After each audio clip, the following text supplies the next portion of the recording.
This is the first of 7 screencasts which will cover the solution to the Bob's Instant Coffee Cart case. We will cover journal entries, T accounts, and the adjusting entries required in order to prepare the financial statements for each of the 3 parts. Take a few minutes to read through the case and then try to record each of the transactions as a proper journal entry. After you've done that, then you should think about how you can go from the beginning balance sheet before the company has started to the balance sheet required at the end of the month. In order to get the business started, Bob contributes $5,000 in cash to the business. When we record this from the point of view of the business, the first thing to keep in mind is the accounting equation, and that is that assets equals liabilities plus owner's equity. And remember that owner's equity consists of contributed capital plus retained earnings. So now, looking back at the transaction, we see that there will be a debit to cash of $5,000. In other words, the company receives cash and it issues equity of $5,000. This keeps everything in balance as the cash increases assets while the contributed capital increases the owner's equity. We end up with a balance sheet of $5,000 of assets and $5,000 of liabilities and owner's equity. In this transaction, BICC renting the coffee cart for $400 for 1 month in advance. As usual, it's useful to think in terms of the accounting equation, that is, assets equals liabilities plus owner's equity. At the start of the month, the rent is paid in advance, and what we see is that there's a debit to prepaid rent and a credit to cash. What this means then is that we have an increase in an asset called prepaid rent and a decrease in the asset called cash. When we look at the balance sheet after the transaction, we see that the balance sheet represents the $400 in assets for prepaid rent and a decrease in the balance of cash from $5,000 to $4,600. Happens when BICC purchases inventory for $1,950 in cash. The purchase of inventory is recorded by a debit of inventory of $1,950 and a decrease in the amount of cash of $1,950. We keep track of the inventory account using what is called a T account. The T account has a beginning balance, debits to record all additions, credits to record all subtractions from the inventory account, and a final balance. We can then use that balance when we prepare the balance sheet, as we see that the T account gives us the number we need in order to complete our balance sheet. Next, we're going to record BICC's revenues for the month. Total revenues were $3,000, of which $300 remain to be collected, i.e. are on account, implying that $2,700 was collected in cash.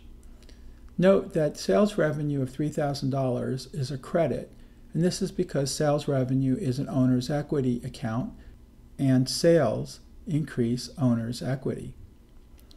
The increase in cash is a debit of $2,700, and the increase in accounts receivable, another asset, is a debit of $300.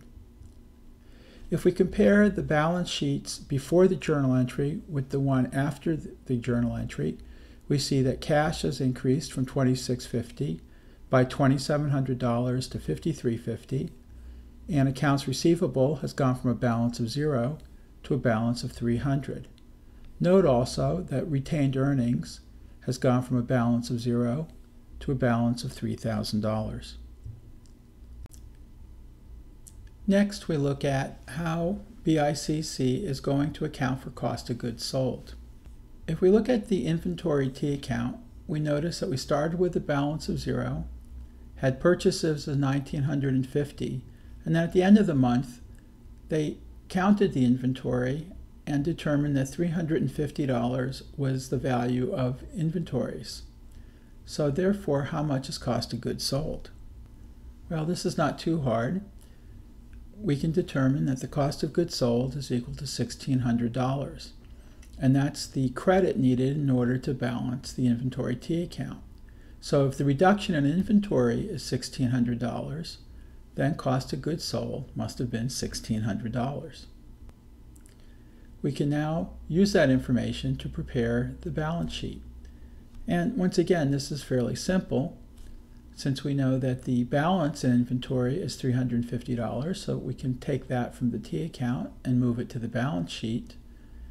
And we now know that cost of goods sold, which is an expense, is going to reduce the owner's equity account, retained earnings, by $1,600.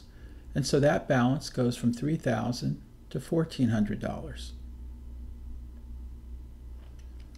Next, we look at rent expense. Remember earlier, we paid $400 in advance for the use of the cart. But at the end of the month, we have to recognize the expense of that rent. So this is called an adjusting entry, and it's done at the end of the month. So we had two entries for the rental of the cart, one at the beginning of the month where we debited the prepaid rent, and one at the end of the month where we credit the prepaid rent. Now let's take a look at all of the accounts affected by this. Notice that rent expense is $400, so this would go on the income summary account as a debit, and that will decrease income by $400. And the asset prepaid rent essentially is used up at the end of the month, so the balance of $400 gets reduced by $400, and we end up with a balance of $0. We can now prepare a balance sheet, and you'll notice that prepaid rent is $0 and retained earnings is $1,000.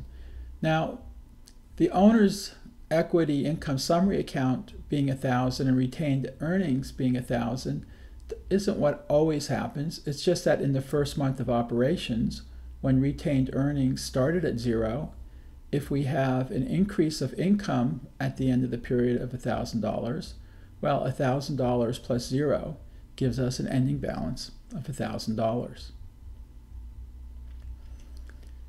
If you understood most of these journal entries, then perhaps you can consider doing some additional variations on the journal entries given in the example.